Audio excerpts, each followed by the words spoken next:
went back to Chile after Brazil, and we spent 1 week in Santiago. The reason we went back to Chile is because we wanted to go to the north of Chile to the Atacama Desert. So that's where we headed next. We flew from Santiago to San Pedro de Atacama. That is a town in the Atacama Desert, and that's where everyone bases themselves for exploring the region. It's a small town, but there's a lot of cool stuff to do around it. I mean, there's really a lot of opportunities for adventure. Unfortunately, it's quite expensive. It is. So we had to be pretty picky about what we did there. We spent about $1,000 in 3 days. Yeah, it was crazy. I mean, it's an awesome place. I think it's well worth visiting. I don't know if we'll go back, but I'm glad we did go. But just be aware if you want to go, it has a high price tag. It's very expensive. But the main reason we wanted to go is so that we could do the overland tour from the Atacama Desert to the Salt Flats of Bolivia. Rather than just fly to La Paz, Bolivia and backtrack, we figured we'd make one straight shot. The Salt Flats of Bolivia were very high on my bucket list for South America. It was something that I really wanted to do.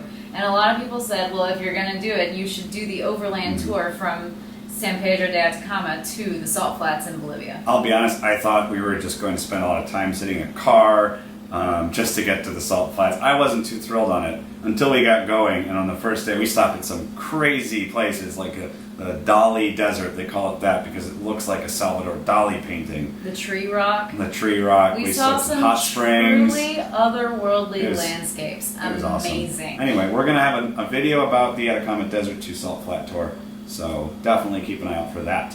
So after the Salt Flats, we headed up to Sucre, Bolivia, where we stayed for a week to catch up on work and teaching, and just to kind of chill out for a little bit, because after 1 week after the madness of Carnaval in Brazil, and then only 1 week in Santiago, then only a few days in San Pedro de Atacama, and then the overland trip to the Salt Flats, we were a little tired. Yeah, we needed to do laundry, we needed to work, and Sucre is a beautiful city. Sucre is a really cool city, actually. Another city, kind of like Cuenca. It's popular with expats.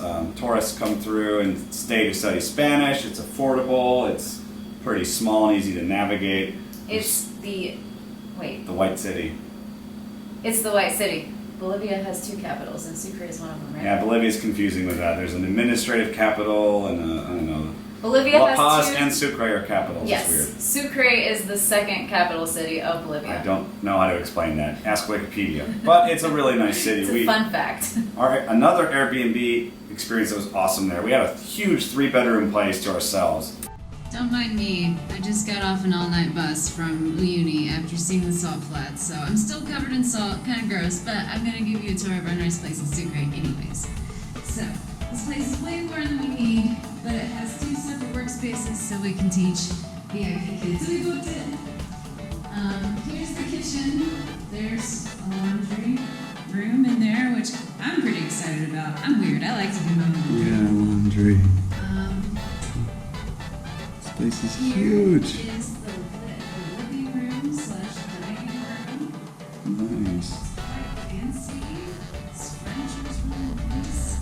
You got some nice speakers here to blast in. Actually, that won't work. Your iPhone won't work. My iPod will work. Your iPhone won't work. Sweet. Whoa, let's keep going. This is going to be a long tour. See bedrooms. Plural. Yeah, plural. There are 3 of them. This one has twin beds and nice decorations. Nice. And then this is the 2nd biggest bedroom with its own little couch, a massive closet, and Huge closet. a jacuzzi bathtub. Whoa. This is where I'm going to be chilling the next couple of days. It's pretty chilly here and rainy. And So then nice. the master bedroom where we're going to sleep. Oh boy. This is where the magic happens, as they would say in MTV Cribs. So yeah, this is it. We got a nice flat screen TV over here. The view will be amazing if the weather ever clears clears up. up. Let's see. Welcome to Sucre. And it was a reasonable price, so we've really spent a lot of time at home just enjoying this big space and catching up on work, and then exploring the city, you know, in our downtime. Of course, I can't sit still for very long, so We went to some museums. We walked up to this area at the top of the city where there's a really nice cafe and you can have really nice views of the city. We went to the dinosaur We park. saw dinosaur tracks. There were We real did. We saw dinosaur tracks. Real, legit dinosaur tracks. And some fake dinosaurs. It's kind of like a Jurassic Park in Bolivia. But it's cool. It's cool. We really enjoyed that. Yeah, all in all, I had a nice time there. It was great. We did a lot of work. Yeah, it was great to slow down a bit and kind of, catch up on work, do laundry, relax, and enjoy a really nice home for a little bit. It was a nice place to stay for a week. That was the longest we stayed anywhere in Bolivia, and I'm happy with that choice. I highly recommend staying there if you go. But the next spot was awesome too. We went to La Paz, and we couch surfed with some fellow VIPKID teachers, which was awesome for them to host us.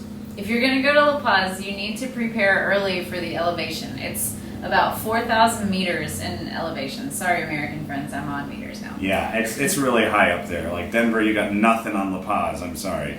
It's really, really high up there. Give yourself a few days to adjust to the elevation because you'll need it. Don't Right. try to do too much in the first couple of days. We were kind of used to it after Bogota and Quito and several other cities that were almost at an equal elevation. So we only had a couple days there, but the highlight for me was watching the Cholitas wrestlers.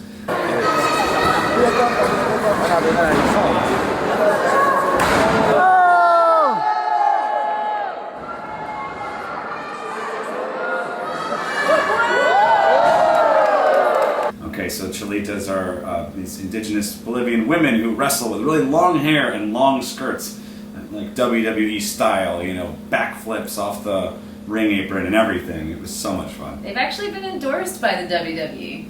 I loved it. She actually liked it too. I did, and I think wrestling's... It was so much fun. And we also did a really cool tour where we went up to El Alto. It's actually a different city. You take the cable car up there, even higher.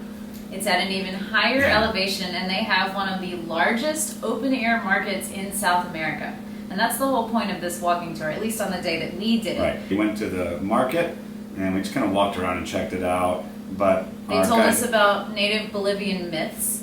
He also took us to a witch doctor, and you could pay to have your fortune told with coca leaves. Yeah, just watch out for the burning llama fetuses in the street. Not a very nice sight or smell. No. But it's part of their ritual, and it's how they burn away the bad, evil spirits, so it's very important to them. Bolivia's a very interesting place. I enjoyed it so much, and I really liked La Paz. It'd be great to go back there. I wish we could have spent more time there.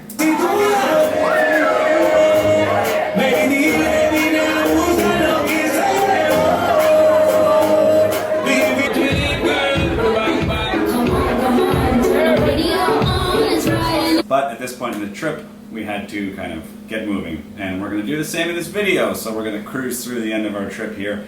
In La Paz, we hopped on the Peru Hop Bus, which, if you're in Bolivia, is called the Bolivia Hop Bus. They are the same company, don't get them confused.